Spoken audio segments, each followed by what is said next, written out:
Fala galera, sejam bem-vindos ao Opinião Passado, do nosso canal de xadrez, e para mais um Chesscast. E no Chesscast de hoje eu tô aqui com o Glaucio Sela. Glaucio, se apresenta aí pro pessoal, por favor. Olá a todos, muito prazer estar aí nesse maravilhoso programa aí que já teve ilustres convidados. Espero poder contribuir e manter o nível aí.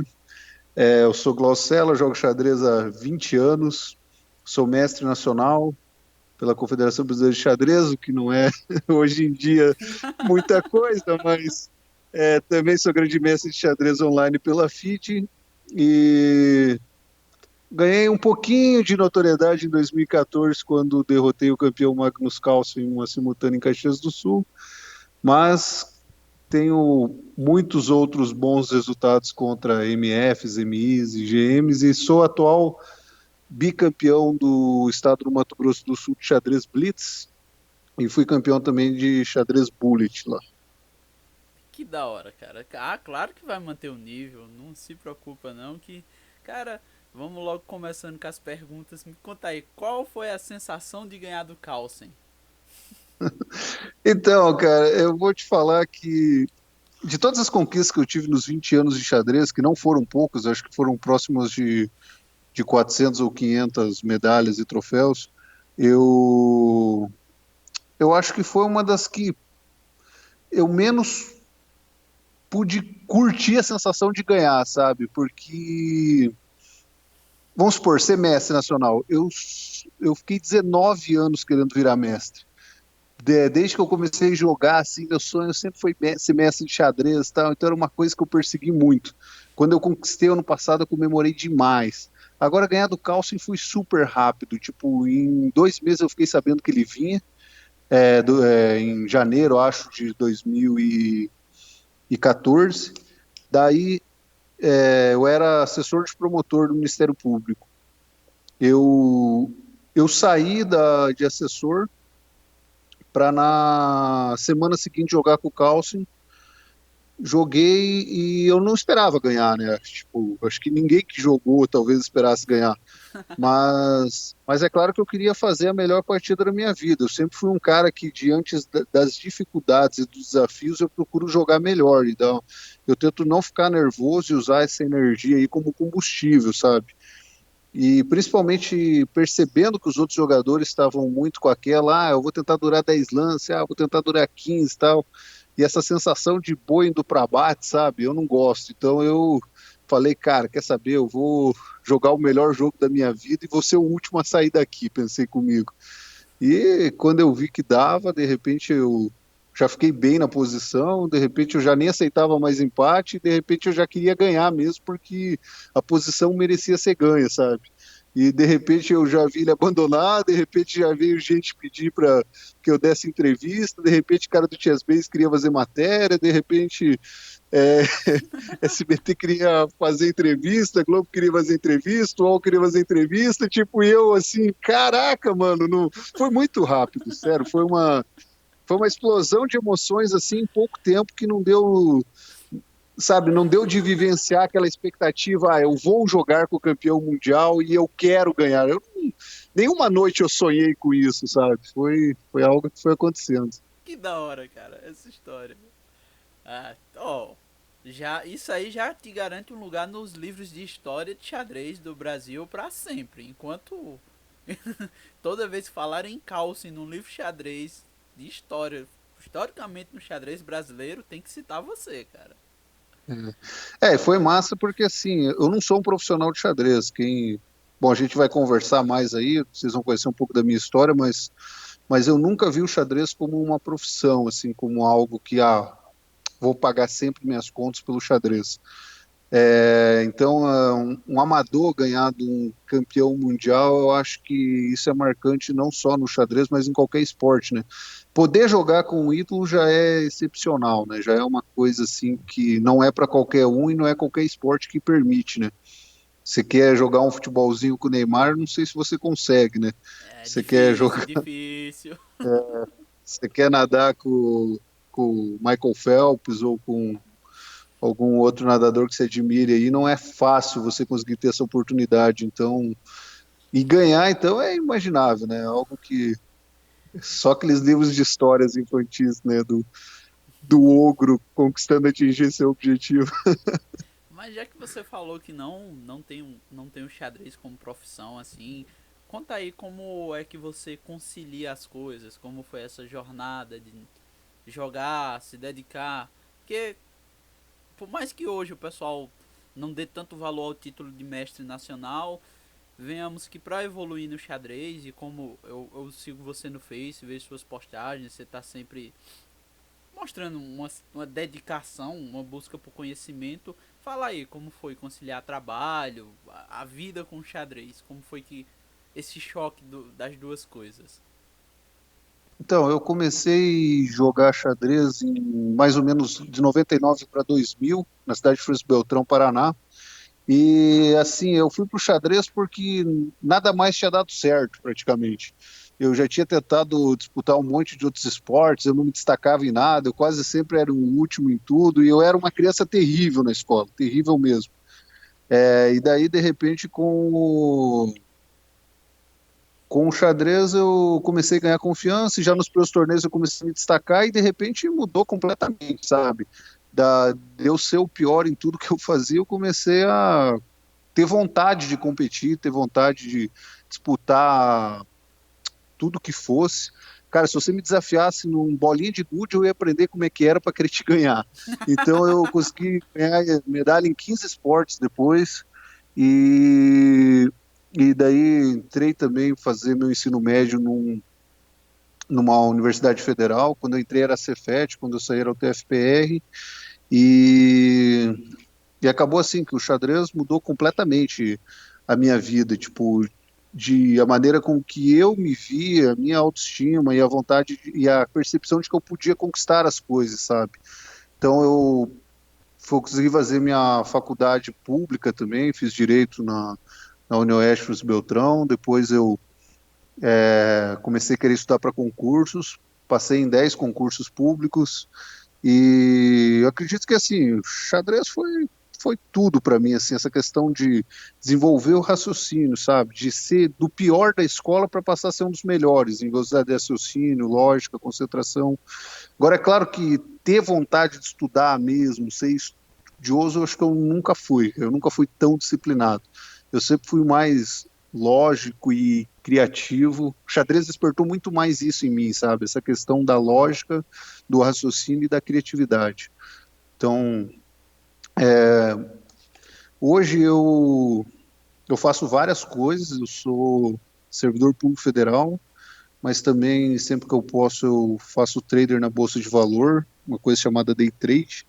E eu também gosto de jogar pôquer. Até fui profissional em 2010, 2011, assim, que realmente eu pagava minhas contas com o que eu ganhava na Argentina, que eu morava próximo, e no online. Mas hoje o poker é bem secundário e eu jogo. E eu também dou aula de xadrez agora, um pouco, mas assim, a renda que eu tenho do xadrez sempre foi insignificante perto das outras coisas que eu fiz. Nunca foi o ganha-pão, vamos falar assim no popular mesmo, né? É, Sempre. eu vou até te falar que agora eu estou pensando, parando para pensar, se eu não me engano, em 2009 ou 2009, eu acho, eu cheguei a dar aula num colégio particular e eu tinha um salário, sabe? O xadrez fazia parte da grade curricular da escola, então eu até ganhava uma grana com xadrez, eu até tinha uns alunos particulares também, mas assim, sempre aquela coisa pensando, isso é provisório. Até eu passar num concurso, até eu virar advogado, eu virei advogado, eu passei na OAB, então são, são fases, né, mas nunca foi profissional mesmo. Ah, mas é da hora ver isso assim, porque eu gosto de ver essas histórias e conhecer, porque já traz aquilo pra ver, tipo, ó, você é um cara que você mesmo se diz, eu nunca fui um profissional de xadrez. E olha, você conseguiu virar mestre nacional, você conseguiu um monte de coisa na sua vida, você ganhou do Calcin. Tá vendo que, tipo, não é, o cara não precisa se matar também olhando pro tabuleiro pra conseguir as coisas. Também não é assim. Dá pra viver. Exatamente. Não quer dizer que eu nunca treinei, né? É, Eu, principalmente na minha infância, quando eu comecei a jogar assim, eu comecei a perceber que quanto mais eu treinava e mais estudava, mais competições eu ganhava e mais oportunidades eu tinha de viajar para fora. E desde os 12, 13 anos eu sempre quis viajar, eu sempre queria ir para as outras cidades e tal, mas minha mãe não tinha muito condições para me dar e nossa família nunca foi muito rica e tal. E eu também não tinha muita liberdade, sabe? Eu, por ser filho único, minha mãe não me dava muita liberdade.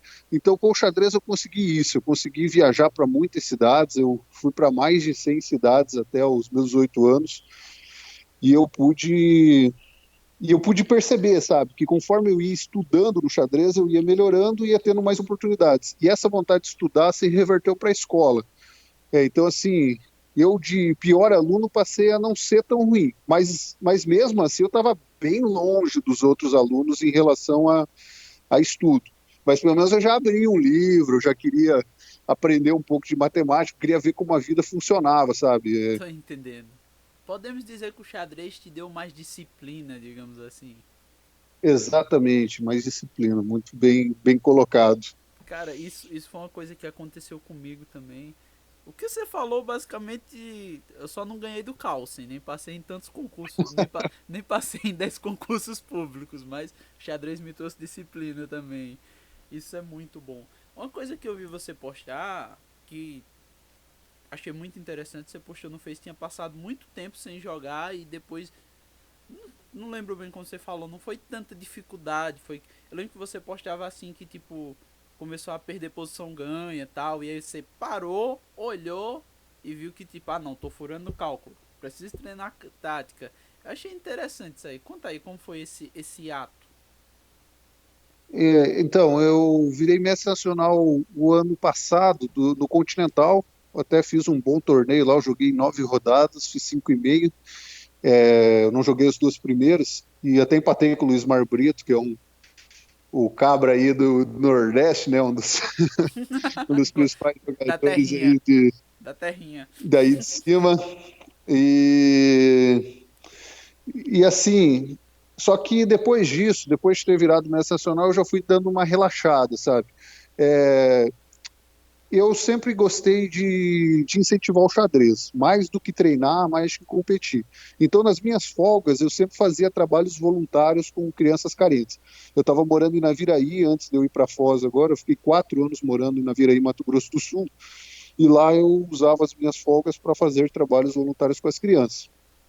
Só que chegou ali por novembro, dezembro, eu parei de treinar, assim. Quando deu as férias escolares e tudo mais, eu parei de treinar, eu já estava meio que para ser transferido para o Paraná, então eu fiquei um tempo aí que eu não abri mais tabuleiro, não treinei mais nada de tática, nem ver partidas, cara, praticamente zero. Até mais ou menos maio, acho que abril, até joguei um torneio online que me convidaram para jogar uma batalha de equipes, uma coisa assim, mas daí maio eu decidi voltar a jogar e, cara, foi um fracasso. Eu tinha 2,350, se eu não me engano, no Lichess. De repente eu vi meu rating despecar 300 pontos, assim, em uma semana jogando. Eu te Eu falei, entendo. caraca, mano, o que que tá acontecendo? Tipo, será que eu desaprendi a jogar? E daí, e daí, assim, como eu não podia mais fazer trabalhos voluntários por causa da pandemia, eu resolvi começar a fazer coisas mais online. Então eu já tinha começado mais ou menos em abril, março, com o YouTube, e daí eu saí da caverna, sabe? Porque eu fiquei quase 6 anos sem ter Facebook e tal, desde que eu ganhei do Cálcio, assim, que começou a ter uma espécie de assédio e eu queria tempo para estudar para concurso, eu meio que me isolei do mundo, assim, eu saí do Facebook, não mexi em YouTube, nem Instagram, não tinha nada, cara. O WhatsApp eu fui ter em 2016, demorei 2 anos para ter o WhatsApp, assim, Que para da ter uma hora. comunicação social. Daí agora, esse ano, eu voltei com tudo. Daí eu comecei com o YouTube para poder continuar dando conteúdo para as crianças lá de Naviraí, de Beltrão. Depois eu comecei com Twitch, Instagram e tal. Só que assim, eu comecei a passar vergonha, cara. Eu ia jogar os torneios online e tal, e mostrar para eles as coisas, e eu só tava levando fumo, cara. Eu fui fazer um desafio de 100 a 2.000 de rate no chess.com. E eu comecei a perder já no 900, mais ou menos. E a confiança, cara, não. Ó, e pra você ter uma ideia, eu paquei no 1.700. Eu chegava no 1.700 não ia, cara. E eu não entendia, porque minha conta principal tinha 2.000 e alguma coisinha. E, e daí eu fui. Daí joguei um torneio online em Beltrão, que eu perdi para jogador que eu nunca tinha perdido antes e que tem um rate bem abaixo. E daí até que então eu consegui perceber que realmente estava faltando confiança e o cálculo estava falhando mais. Daí no Twitch lá a gente começou a treinar cada vez mais tática e eu consegui recuperar. E quando realmente eu entendi que o problema era a confiança, eu comecei a ver coisas motivacionais, rever minhas conquistas que eu tive antes e tal, rever partidas que eu ganhei de caras fortes e perceber que eu sabia jogar xadrez, sabe? E daí, de repente, de uma hora para outra, virou a chave.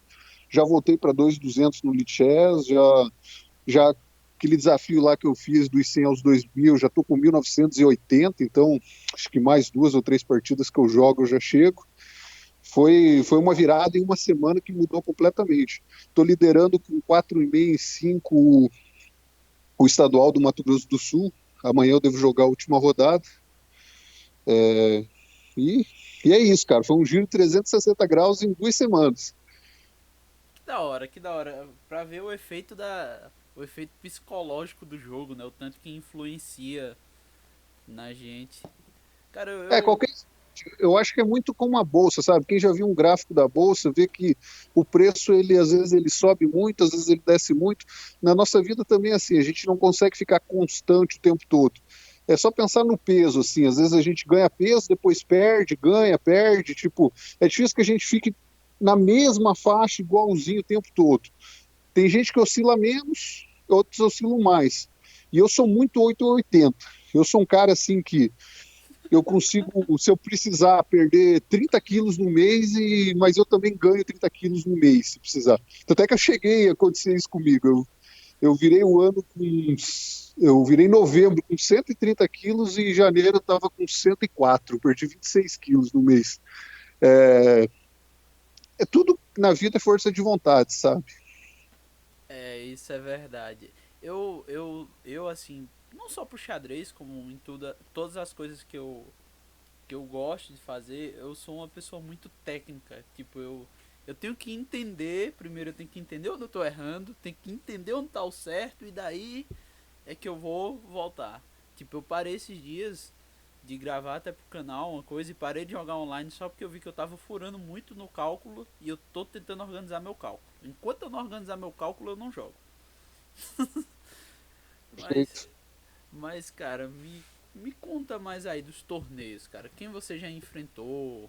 Os jogadores brasileiros? Ou melhor, vamos pra polêmica. O que você acha disso que todo mundo fala do título de mestre nacional hoje em dia, cara? Ah, tá. Eu vou largar uma pequena bomba, então. Eu vou dizer para vocês que eu não concordo muito, né, com esse negócio de título mestre nacional, mas também eu acho que o pessoal exagera, porque, tá, o Darcy tá dando muito título e tal, mas são o quê? São 8 títulos por ano, acho, 10 títulos por ano, 12. É bastante, cara, é. Mas eu vou, daqui uns dias, não percam no YouTube, eu vou lançar um vídeo que eu vou mostrar que tem um jeito mais fácil de ser mestre do que esse. Até um cara que nunca jogou xadrez pode em uma semana virar mestre nacional.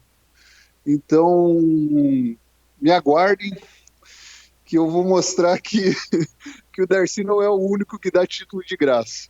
Caramba, eu quero muito ver porque eu vou realizar meu sonho de ser mestre. Se o cara que Pode ser que se o cara que nunca jogou, até quem nunca jogou pode ser, eu tô 2 anos quebrando cabeça, vou pular os degraus tudinho agora. É, cara. E assim, cara, o que vai você ser acha do bacana. o que você acha do Brasil assim pro xadrez, o sei lá, falta apoio, falta incentivo, a postura do, sei lá, a Federação Brasileira. O que você acha que falta assim pro xadrez ter um boom maior, um reconhecimento maior, ou sei lá, É, como você vê então, isso aí? Eu vejo que, em termos de nível dos jogadores brasileiros, eu acho espetacular pela realidade que a gente vive. Eu, sinceramente, eu acho o Milos, o Leitão, o Vesco, assim, e o Mequinho, por exemplo, eles fizeram coisas inacreditáveis pelo como o xadrez é visto no Brasil e valorizado e o tanto que precisa se dedicar para chegar. Nossa, as conquistas que eles têm, cara. O Leitão ganhou 2 mundiais. O, o Mequinho chegou a ser o número 3 do mundo. O Vesco jogou Coros, Mizandi, vários torneios assim na Europa lá com os caras top e chegou a estar por muito tempo no top 100 do mundo. Hoje a gente pega ali. O Milos nem se fala, né? O Milos acho que chegou numa semifinal da Copa do Mundo, já tem partidas históricas com Polgar, com Shirov, com um monte de cara ali. E hoje também a gente tem o Krikor, o Sup, o Evandro, muita gente começando a divulgar o xadrez muito. Eu acho que a gente está começando a mudar essa chave, sabe? Tornar o xadrez mais popular. Essa pandemia acho que fez muito bem para o xadrez. Mas, assim, o que realmente impede o xadrez brasileiro de ter um top 100 ou de competir com o mundo é realmente a questão financeira. Você não tem como competir com países que pagam 10, 20 vezes a mais para os seus jogadores. Hoje em dia, não dá de se dizer que um jogador de xadrez do Brasil é profissional jogando xadrez, competindo. Você consegue ser profissional com os alunos que você tem, com o material que você divulga, com as aulas que você vende, com os cursos. Tipo, o Leitão consegue ser profissional, o Crícoro, mas muito pelas coisas, porque pelo patrocínio em si e pelas premiações de torneios é muito difícil. Por que eu falo isso? Porque, veja só, cara, eu levei 19 anos para semestre nacional de xadrez, estudando uma média de 1 hora e meia por dia durante toda a minha vida, uma média, assim. Claro que eu teve épocas que eu estudei 10 horas por dia e teve épocas que talvez eu não tenha estudado nada, mas eu no mínimo 1 hora e meia por dia. Cara, em 3 anos, estudando média de 6 horas por dia, eu passei em 10 concursos públicos e ganho talvez mais que o dobro do que a maioria dos GMs brasileiros ganham é, competindo, dando aula e fazendo outras coisas. Então, sem dúvida, vale mais a pena você estudar para um concurso do que você tentar virar mestre nacional, mestre internacional, grande mestre. Só que tem países que é o inverso. Tem países que um médico, um engenheiro, sei lá, um servidor público federal não ganha tanto quanto um atleta de elite do xadrez. Então, faz a diferença com que você queira ser um atleta de elite, entendeu? Hoje o Bolsa Atleta no Brasil, acho que deve estar em R$ 3.000, uma coisa assim, é muito pouco valor para você ser da elite do país, competindo e representando o seu país. E a gente não consegue patrocínio porque o xadrez não está na mídia. A Globo não fica transmitindo competições de xadrez, isso impede, dificulta muito que a gente consiga patrocínio. Agora o Cricão fazendo esse trabalho excepcional que ele faz com o chess.com e a Twitch, cada vez mais gente indo para a Twitch, pode ser que no futuro algumas empresas realmente injetem uma grana maior no xadrez. Já tivemos como exemplo esse torneio do Cricor aí, que reuniu os top 10 que conseguiu 10 mil de patrocínio. Ainda é muito pouco, porque um torneio igual esse, talvez dos Estados Unidos, tivesse uns 200 mil de premiação, pelo Fácil, menos, né? fácil. Tinha muito fácil isso. Você pega o San Luís lá, acho que era 1 milhão de prêmio, né? Uau! Outro. Cara, uma coisa, eu gostei muito disso que você falou, sério. Isso é uma coisa, isso é uma verdade muito grande sobre xadrez. E é uma coisa que até o Álvaro Aranha falou na vez que eu troquei uma ideia com ele, e eu achei muito verdade, cara. Cara, se tornar GM no Brasil é um mérito pessoal muito grande, porque o cara tem que querer muito isso. Porque É muito mais difícil ser GM do que ser médico ou do que você ser. Ah, eu sou advogado. Eu levei mais ou menos bem pouco tempo para passar na OAB, assim, tipo, no primeiro ano depois que eu já era advogado, a primeira vez que eu fiz a prova da OAB, eu virei advogado. Cara, Pensa se você vai estudar assim 1 mês, 2 meses, 3 meses e vai dizer que vai virar mestre. Tirando o garotinho ali de 5 anos que agora virou mestre, eu acho que todos os outros mestres do Brasil levaram mais de 2 ou 3 anos, às vezes, para conseguir o título. No mínimo, né? Eu levei 19 anos. Não dá pra tratar a exceção como regra. Tem isso também, né? Sim, Que torcer para que o garotinho se destaque cada vez mais e para surgir mais talentos, mas querendo ou não, essa galera muito nova assim também é aquela galera que é 1 em 1 milhão e muitas vezes nem segue também. Tem até o exemplo do daquele garotinho que inspirou o filme Lances Inocentes lá dos Estados Unidos, o Josh, o Josh Allen. que tipo era muito novo e se destacou muito e tipo ele nunca chegou nem a ser GM para o xadrez que ele Sim. jogava, para Mas tudo. você sabe que ele virou mestre de artes marciais também, né? Ele É, trocou o xadrez e foi trocou para o uma xadrez outra por. coisa que ele virou mestre, né? E ele faz uma coisa que talvez fosse a coisa que eu largaria meu trabalho e tudo mais, que é realmente fazer, tipo, coach motivacional, sabe? Eu sinto muito mais prazer em ensinar os outros e ajudar os outros a conquistar o objetivo do que eu mesmo conquistar os meus objetivos. Tipo, você não tem noção como eu fico feliz quando um aluno meu ganha um torneio, ou quando ganha de mim mesmo. É, toda vez que eu faço trabalho voluntário, uma criança vai lá, aprende, aprende, aprende, aprende, e, tipo, e ela quer ganhar de mim, às vezes ela consegue, cara, porque eu dificulto o máximo, é claro, não gosto de entregar o ouro tão fácil, mas às vezes eu faço brincadeiras de 1 por 5, às vezes eu jogo às cegas e tal, e eu sei que aumenta a chance dela ganhar, mas mesmo assim não é fácil. Mas quando uma delas consegue, cara, ganhar de mim, para mim eu me sinto uma realização tremenda de saber, pô, Aquela sensação de trabalho bem feito, né? e parece que você ganha o dobro, né, quando você ajuda alguém a conquistar o objetivo. Ah, cara, Porque você se sente realizado e a pessoa se sente realizada. Então é dar um presente 2 vezes, né? muito, cara, nem se compara. Isso de poder gerar algo pra alguém. Eu mesmo, ó, pro lugar que eu sou, já teve até gente que chegou a comentar nos meus vídeos que eu tô fazendo o drama, mas tipo, eu sou de uma cidade que tem 7 mil habitantes. Pra você ter ideia. Sim, Isso não dá nenhum. Tem. Não digo nenhum bairro, tem esquina de muitas cidades que dá 3 vezes isso. Tipo, sim. só eu me dedico ao xadrez aqui. Que nem eu até falei que eu saio da minha cidade pra outra pra ir pra um clube. Cara, É, quero aproveitar que você tocou nesse assunto da cidade ser pequena. Eu quero dizer que cidades pequenas também podem ter coisas boas se o administrador do vê o xadrez com os bons olhos. Olha, eu nasci numa cidade que, quando eu era adolescente, tá, ela tinha 55, 60 mil habitantes, mais ou menos, que é Francisco Beltrão. E em Francisco Beltrão foi implantado o xadrez na grade curricular. O professor Jerry Pilate foi quem deu o pontapé inicial. Ele até traduziu o livro do Vencio Blanco, que é como Por que xadrez nas escolas?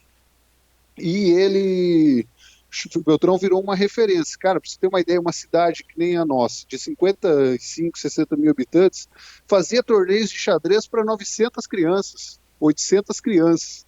Você consegue imaginar 800 crianças jogando? Tem cidades, às vezes, com 1 milhão de habitantes que não conseguem botar 900 pessoas jogar um torneio.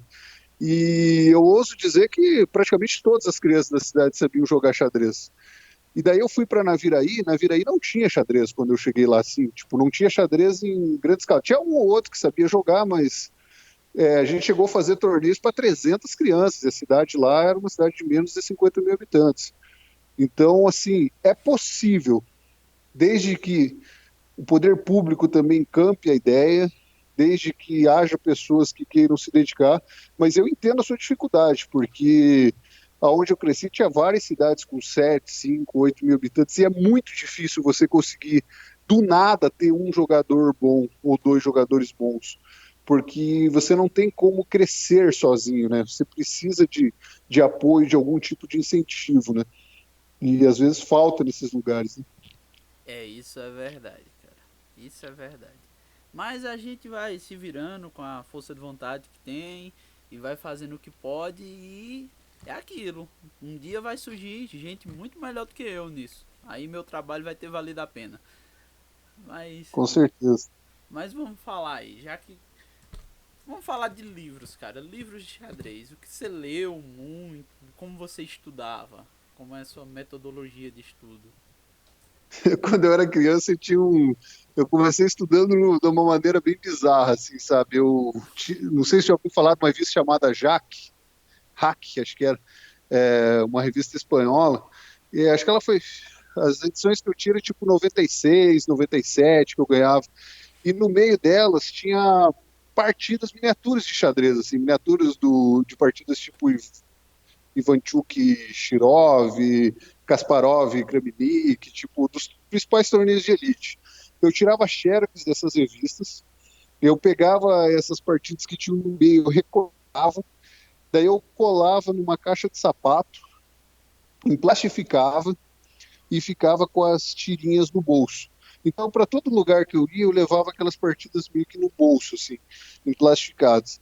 Daí eu estava na fila do banco, por exemplo, eu ficava olhando as partidas e vendo. E eu, quando eu podia, tentava ficar reproduzindo elas e tentava jogar que nem os caras. Só que era um treinamento burro, né? Porque eu decorava as partidas, chegava na hora de jogar, ninguém jogava como Kramnik, como Kasparov, como a minha preparação acabava depois de 4 lances, já não sabia o que estava fazendo.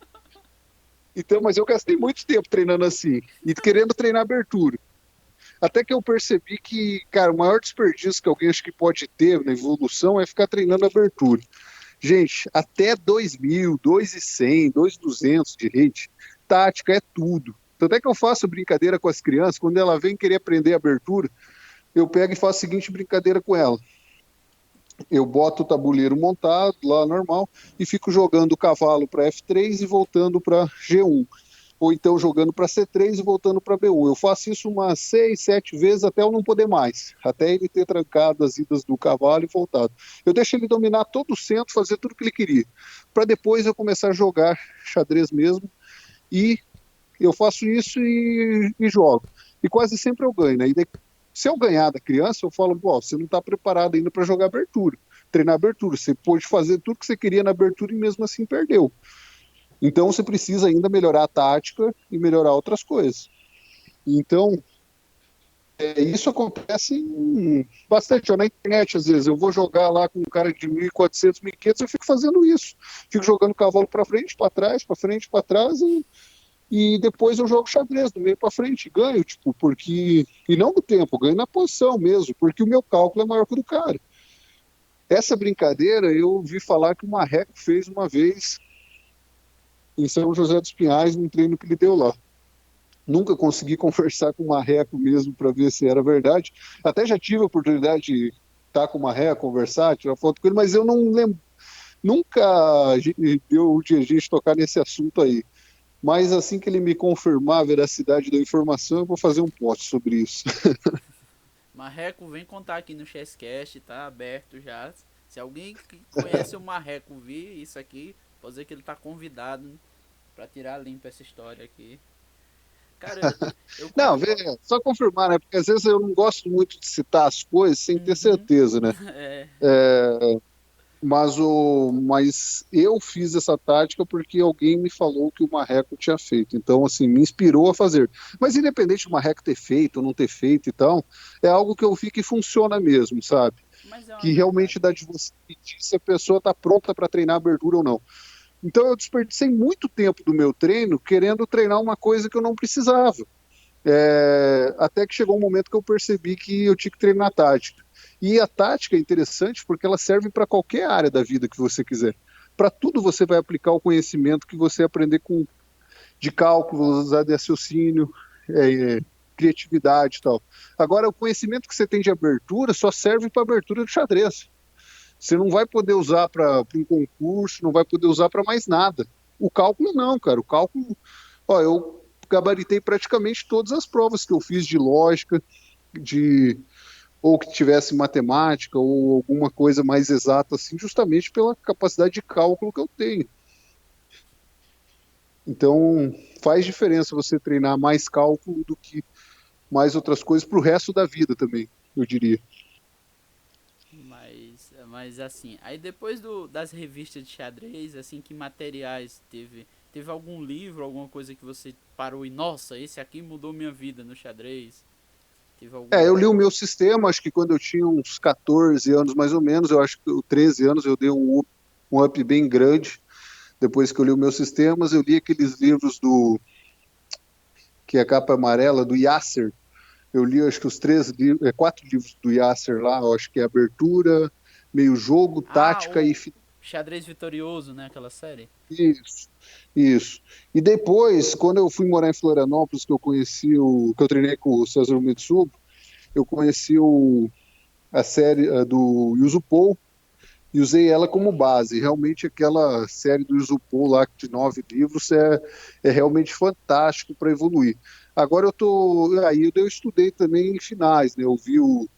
Isso foi em 2016, acho, né? 2015. Eu estudei o livro do Dvoretsky e do Vila, 100 finais que todos devemos conhecer do Vila, e o End Studios, que é do Dvoretsky. Então foram 2 livros também. E tudo que pudesse ter de tática, cara, eu pegava para resolver e gostava de estudar.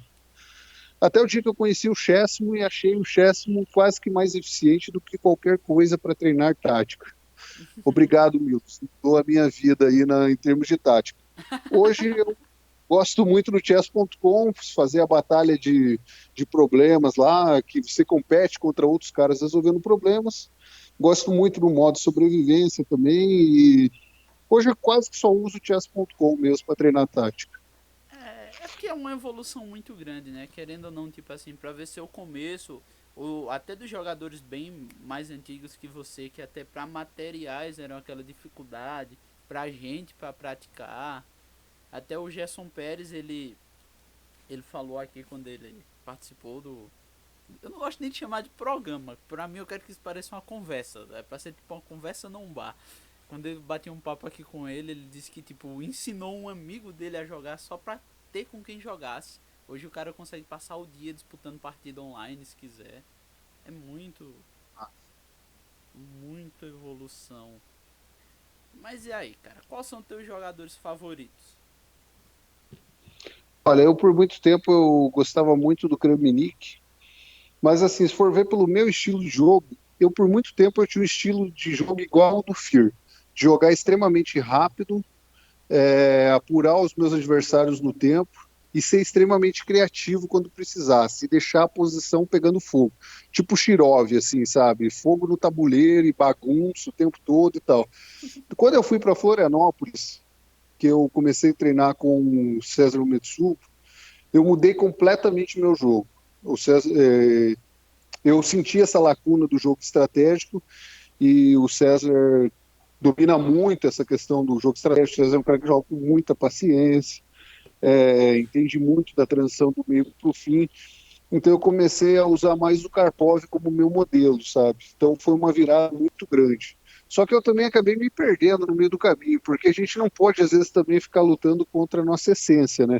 Se você é um cara mais agressivo, que gosta de posições mais agudas, gosta mais de bagunça tática e tal, é, você não tem que ficar se espelhando, às vezes, em Karpov, jogando coisas mais tranquilas. Então, mas eu queria ser aquele cara mais completo, sabe? E acabou que no meio do caminho eu me perdi um pouco. Mas hoje, assim, hoje eu diria que uma Mediarov, para mim, é o meu modelo mesmo. Eu acho que é um cara que sempre busca coisas mais agudas. E é claro que o ídolo o cara que eu tenho, assim, que eu tento me espelhar no xadrez é o Carlsen, porque o Carlsen, mesmo quando eu joguei com ele, assim, eu sempre tive isso na cabeça. Ele é bem parecido comigo, só que 10 vezes melhor, ou 100 vezes melhor, né?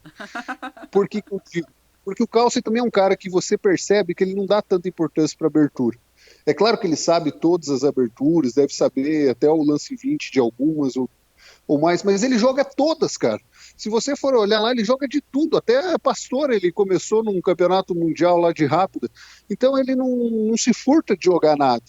E é tipo eu também, eu gosto de jogar quase tudo que possa existir. Eu nunca fiquei perdendo tanto tempo treinando abertura. Talvez por isso também que eu nunca cheguei tão longe de hate, né? Mas e o Carlsen entende muito dessa questão de finais. e posições, e o cálculo para ele é muito importante, isso, e para mim também é, sabe? Então, esse estilo de não querer ganhar na abertura, querer ganhar no meio ou no fim e tal, é uma coisa que me agrada. E principalmente estudar finais é uma coisa que me agrada muito, porque o final é a hora que o cálculo, você treina aquele cálculo profundo, sabe? De realmente calcular várias jogadas na frente, e qualquer errinho custa todo ponto, às vezes, né? Eu perdi uma que eu postei no Face lá, que no Municipal, que eu disputo terceiro lugar, inacreditável. Era um final que eu tinha mais 11 e eu errei o lance e era 0-0 e estava tão abalado que acabei perdendo. Tipo, deles perder um final que é mais 11 é de realmente, às vezes, ter vontade de largar o jogo, né? Mas acontece quando a gente fica enferrujado, né? Fica sem treinar, fica sem calcular. Eu acho da hora isso assim. Eu particularmente, eu sou apaixonado por finais de peões, cara. Eu sou acho que um dos fãs do Philidol. Os peões são a alma do jogo. Eu amo o final de Mas, peões. Eu amo, cara. É muito da hora aquilo.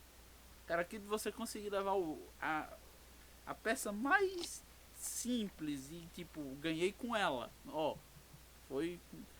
E o final é muito importante, muito negligenciado. Eu parei muito de olhar só pra abertura quando eu comecei a jogar no clube da cidade que eu fui. Que o professor Romero lá, se ele vê essa gravação, um abraço, professor Romero. Ele chegou pra mim e falou assim: cara, se tu perder nos 10 primeiros lances pra qualquer pessoa, tu tá jogando muito ruim. Então, ó, 10, 15 lances, isso aí tu tem que conseguir sobreviver contra qualquer pessoa no xadrez. O cara pode ser, ele falou até com essas palavras, o cara pode ser o campeão mundial. Pra você perder em 10, 15 lances, você tá errando muito. Então é o que tá fazendo você errar? Aí bateu na cabeça aquele, o cálculo. Aí já sim. foi uma mudada muito grande pra mim. E O Karpov que falava, né? Se você quer evoluir no xadrez, comece pelo fim, não pelo início, né?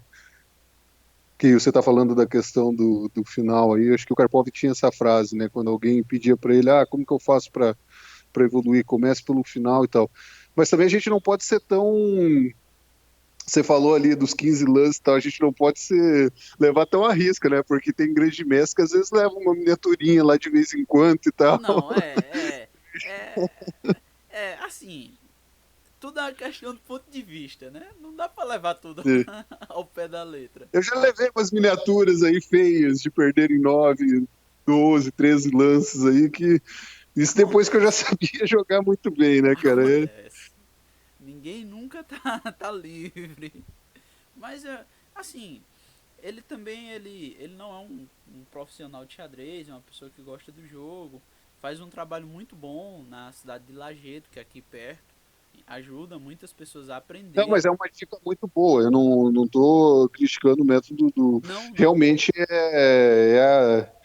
ele está totalmente certo. Se você perde muitas partidas em menos de 15 lances, 10 lances, não, você não tem que voltar e treinar abertura. Você tem que melhorar o cálculo. É porque você não está sabendo pensar, não é porque a abertura que você joga é ruim ou porque você não sabe jogar abertura. Tem que tirar isso da cabeça de que é a abertura que faz você perder rápido. Não, é o cálculo. Você não está enxergando as ameaças que o cara está te fazendo. O jogo de xadrez, toda posição é um problema para ser resolvido, toda. Qualquer posição que você jogar, tipo, desde o primeiro lance até escolher jogar a posição aberta ou fechada, já é uma escolha. Já é um problema que você tem que decidir com você mesmo, se você quer jogar um jogo mais aberto, mais fechado.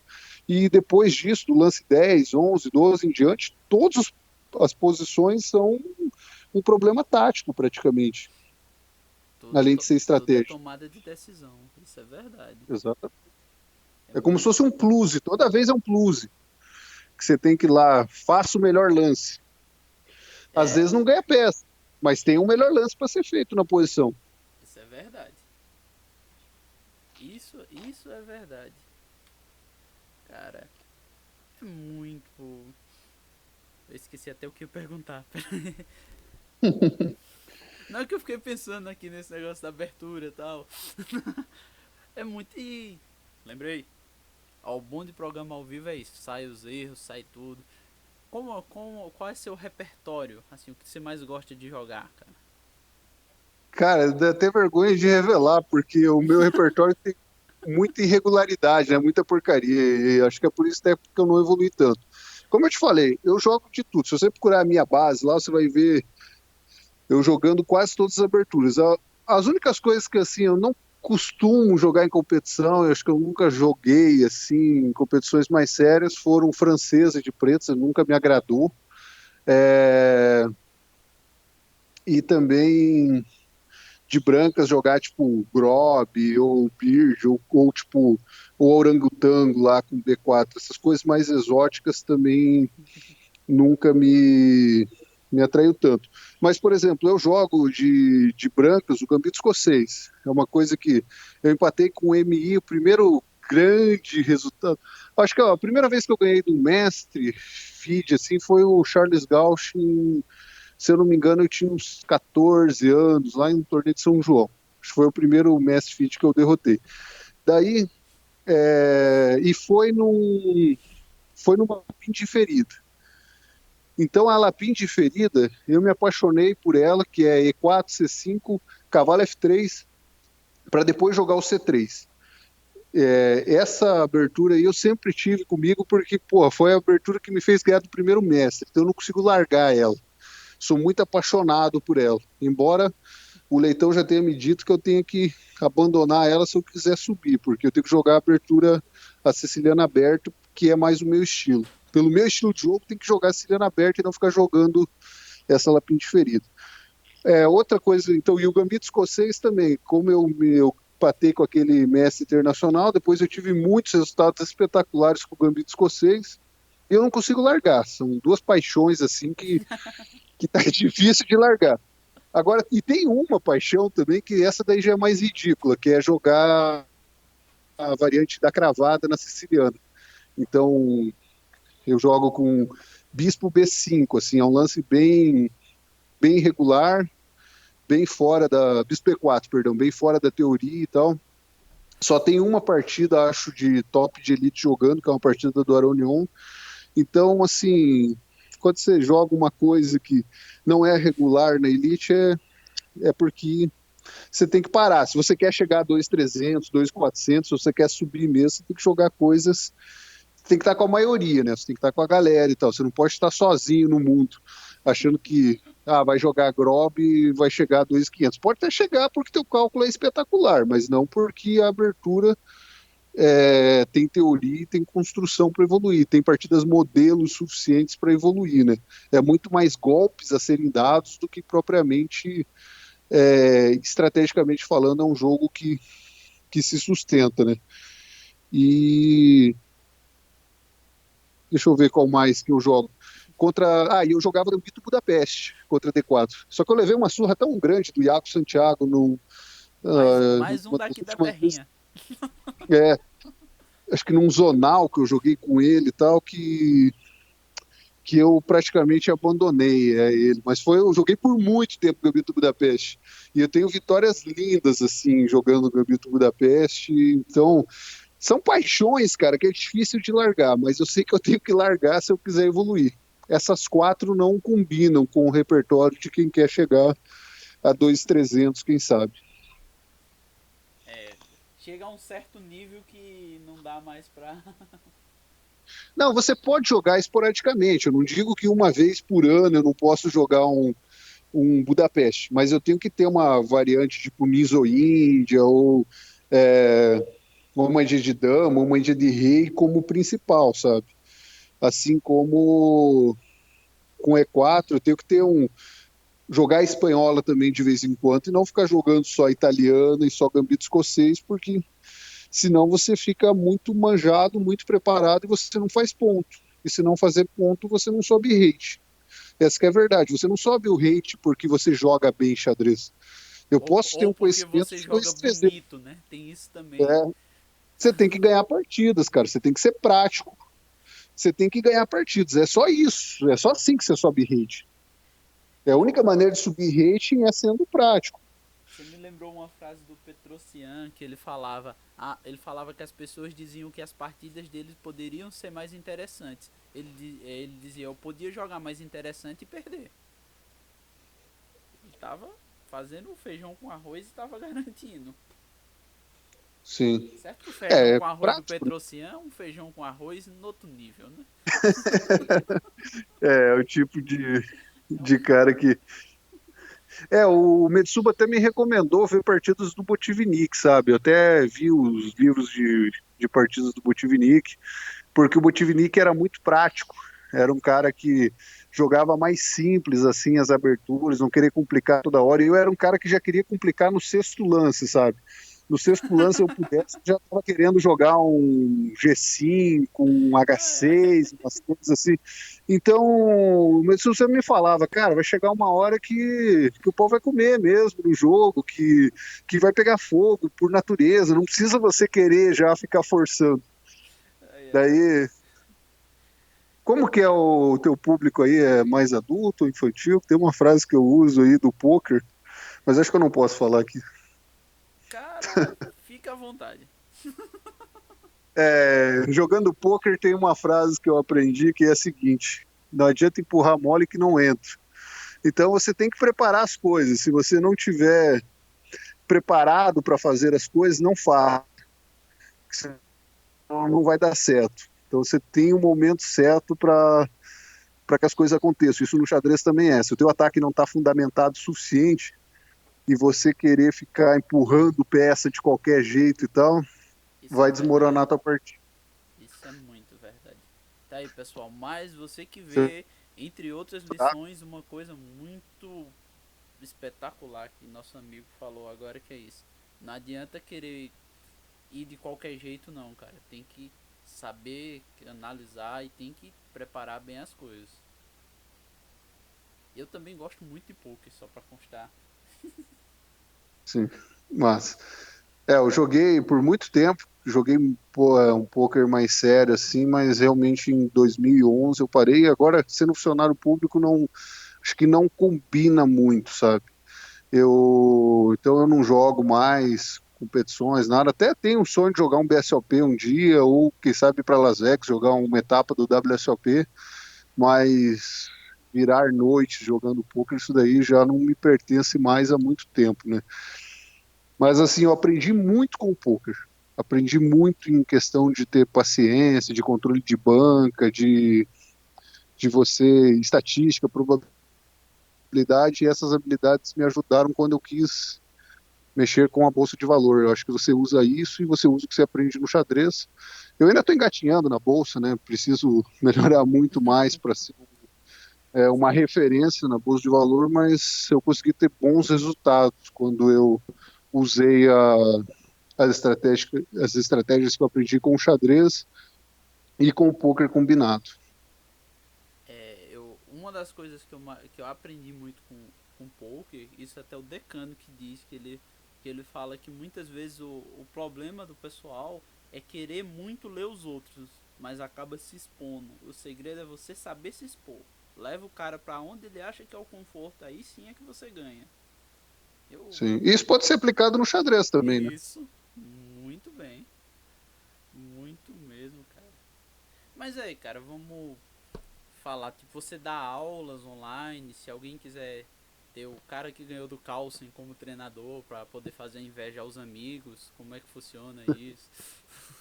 Cara, eu tenho feito tanta coisa ultimamente, que nem eu te falei, eu saí da caverna, eu criei o Instagram, em uma semana eu já tinha 3.000 seguidores, então realmente não esperava ter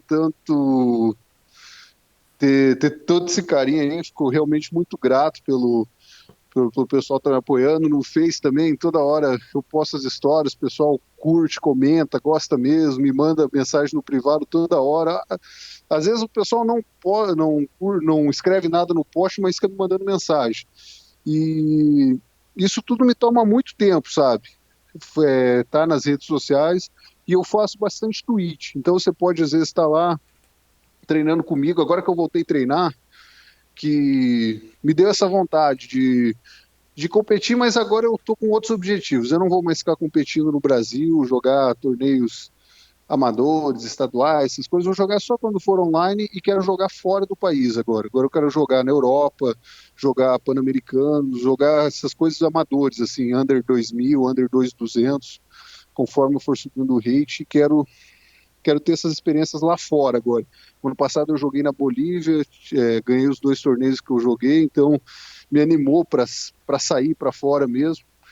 Então quero levar isso mais a cabo agora. Estou morando em Foz, que é um lugar muito bom para poder viajar para outros lugares, né? Tem um aeroporto bom e assim, questão de treinos, dar aulas e tal, eu até tenho alguns alunos, mas realmente é algo que eu tenho pouco tempo. Então, entre em contato, eu vejo em relação ao objetivo da pessoa, se a pessoa tem um objetivo bem específico, principalmente se ela quer usar o xadrez para desenvolver habilidades mais do que simplesmente ganhar torneios, eu acredito que eu posso colaborar muito.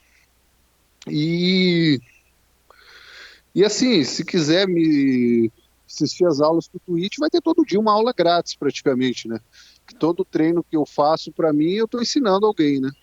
não, depois você me passa todos os seus links, suas redes sociais que eu vou pôr na descrição para quem quiser seguir você, acompanhar aí, aprender também. Eu já vi algumas lives. Eu sempre vejo live de todo mundo. Eu sou muito aficionado mesmo por xadrez. Eu sempre tô ali caladinho vendo. Mas, Uma vez eu fiquei muito feliz que eu tava numa live do Molina e comentei, fiz uma pergunta. Aí uma pessoa me reconheceu. Só o cara do peão passado. Eu fiquei, nossa, eu sou famoso. isso é muito legal, né, cara? Eu lembro a primeira vez que eu recebi me pediram para dar um autógrafo, cara. Nossa senhora. Eu olhava assim, se não tinha mais ninguém do lado, é comigo mesmo? Tipo, É sério? foi massa, cara. As primeiras palestras que eu dei também, assim, coisas inacreditáveis. Pensar que alguém te reconhece, quer ouvir o que você quer falar e que realmente você pode estar ajudando alguém a melhorar às vezes. E como eu te falei, cara, antes de você me fazer o convite, eu já te conheci, que eu tinha visto a do Nery Júnior lá, realmente gostei da entrevista, eu acho que você leva jeito aí, acho que tem muito campo ainda para crescer. Parabéns pelo trabalho, realmente fico feliz aí ainda mais depois de ter vindo, depois que a Aranha já veio, outros caras que eu tenho como referência, como ídolos do xadrez brasileiro aí. O próprio Nery é um cara que eu admiro pra caramba, desde o episódio dele com o Mac, se eu não me engano. Se eu não estou enganado, né? Posso estar enganado, mas são. Mas eu tenho o pessoal como referência. Não, uma coisa que eu sempre falo, e eu gosto de falar, que todo mundo que apareceu até agora no Chesscast veio de boa vontade, tipo, é só pra falar pro xadrez, pra gerar alguma forma de entretenimento também pro pessoal, que eu acho que é o que falta um pouco pro xadrez também crescer. É o pessoal não olhar só, são duas pessoas num tabuleiro, são pessoas que têm histórias, cara, e é muito legal conhecer. O do Aranha mesmo, ele fala uma, uma coisa que se passou com o Carlsen, que foi muito da hora. Eu não vou falar aqui porque eu quero que o pessoal assista esse vídeo e o outro. Quem quiser ver vai no do Aranha. Mas é muito isso, cara. E obrigado. Aí você diz assim, que tipo, ficou feliz depois de vir quem é referência. Eu fui falar com você na maior vergonha do mundo, você nem imagina. Sim. Mas Não, é, mas tranquilo, eu sou um cara bem acessível aí, sempre que precisarem me chamar para alguma coisa, na medida do possível, né, dando de conciliar com os meus outros trabalhos, que atualmente eu posso dizer que eu tenho praticamente 4 trabalhos ao mesmo tempo, eu acabo contribuindo, beleza? não, cara, não só você, como todo mundo que apareceu, eu fico muito grato e é bom. Eu aprendo muito conversando assim sobre xadrez. E cara, assim, não desfazendo de ninguém que apareceu. Mas quando eu mandei mensagem pro Aranha que ele disse a gente pode gravar, eu fiquei tipo, não acredito. O Aranha, acho que principalmente pro xadrez feminino, eu tenho ele como uma das maiores referências, assim, para treinar jovens talentos também. Ele é um cara fenomenal. O método de treinamento dele. Nunca tive a oportunidade de ser aluno dele, de treinar com ele, mas eu vejo assim a evolução dos jogadores antes e depois do Aranha. Então, realmente é um cara que que eu acho que vale a pena pro xadrez competitivo, né? É, O tem isso xadrez também. competitivo ele é um cara muito, muito bom. Cara, uma coisa que eu acho muito bonita, assim, todo mundo que eu conversei, sempre quando vocês citam outros jogadores, dá pra ver uma união muito grande, cara. Que eu acho que isso é o que, apesar das dificuldades, o que fortalece o xadrez. Que nem você disse, ah, o Leitão me deu tal dica. Quando eu treinei com um cara lá, ele me disse isso. Cara, eu acho muito bonita essa união do. Ah, eu acho que reconhecer o esforço que cada um tem, né? Porque a gente, é, sei lá, é um esporte que você tem que ser muito apaixonado para continuar por muito tempo, porque realmente ele vai te dar muito pouco retorno financeiro perto do que outras profissões dão, né? Eu posso dizer que com um mês de trabalho meu, às vezes eu ganho mais que eu ganhei a vida inteira com o xadrez. Então, um mês fazendo outras coisas, né? Seja na bolsa de valor, seja no meu trabalho como servidor público. Então eu sei o quanto é difícil às vezes você ser jogador de xadrez por muito tempo e tá lá treinando e treinando sozinho, e o sacrifício que é para você virar um MF, um MI ou GM. Então, cara, posso até ganhar do cara um dia, mas eu nunca vou faltar com respeito ou deixar de admirar todas as pessoas que estão aí nessa luta aí por muito tempo, porque realmente eu sei o sacrifício que cada um deve ter feito, porque eu fiz muitos sacrifícios, né, para chegar até onde eu cheguei. Isso é verdade, cara. Isso é muito bonito de ver isso. Pra você ter ideia do clube que eu participo, o cara lá que. Ele é sem dúvida o melhor jogador de lá. Ele é um cara assim, até às vezes meio arrogante, mas em partes é o cara que eu mais admiro. Que pra mim ele é quem, ó, toda vez que eu sentei pra jogar com ele, ele nunca olhou pra mim como um iniciante, como alguém que quer aprender. Ele sempre me olhou como um adversário. Eu gosto muito disso dele. E assim, cara, já que você disse que se pudesse seria coach motivacional, pra gente encerrar, eu queria que você deixasse aí alguma frase, algumas palavras pra quem quer melhorar no xadrez, pra quem quer seguir carreira, você que teve experiência aí com concurso, com tudo.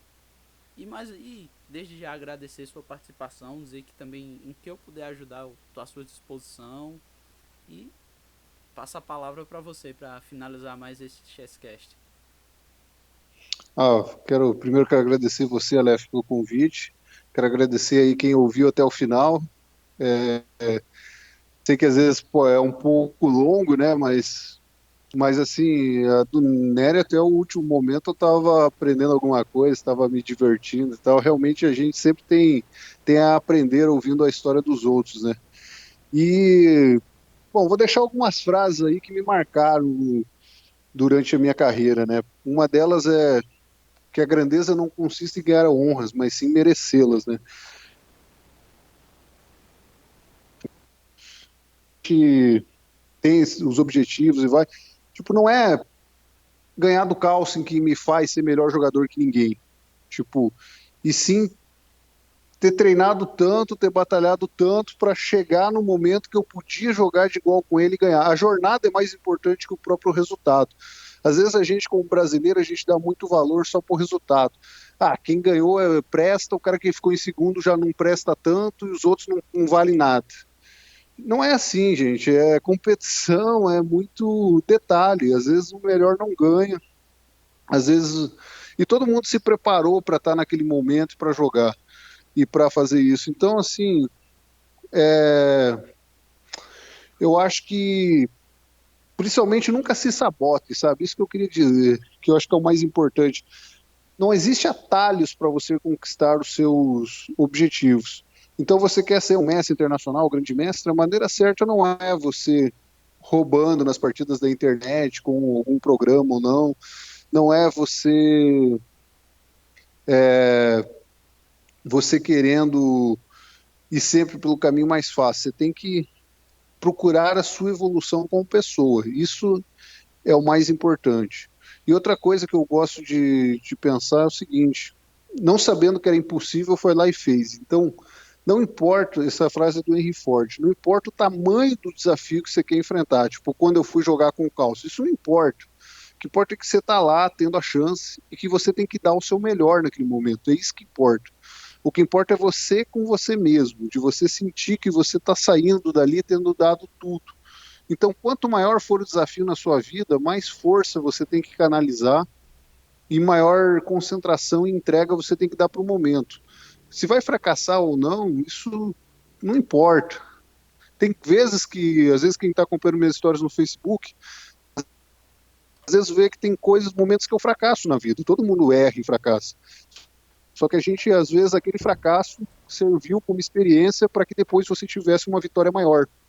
Então, isso só é possível quando você realmente se dedicou. Se você fez a coisa de qualquer jeito, então não vai ter servido para nada. E é por isso que tem que ficar com essa sensação de que, e lembrar daquela frase ali, que a grandeza não, mas sim merece 400, eu posso olhar para delas, cada um dos medalhas, troféus e saber, tipo, o quanto cada uma significa para mim, porque eu abri mão em algum momento de alguma coisa para poder ir lá e poder conquistar e poder realizar aquilo ali. Então, eu sei que eu mereço tudo que eu conquisto, não porque eu fui lá e tive sorte, mas porque em algum momento eu me dediquei para que aquilo acontecesse. Então, às vezes a gente inveja muitos outros, sabe? Ah, eu queria ter feito isso, eu queria conquistar, mas não quer pagar o preço, não quer estudar, não quer treinar e não quer se sacrificar. E tem que ter essas duas coisas, beleza? É isso, então. Muito obrigado mesmo pela oportunidade e espero que vocês tenham gostado. E ficamos por aqui, pessoal. Mais um Chasecast, mais uma participação especial. Que todo mundo, cada papo mais divertido. Você que viu até aqui, corre, confere os outros. E fiquem todos com Deus e muita paz e luz nas suas vidas.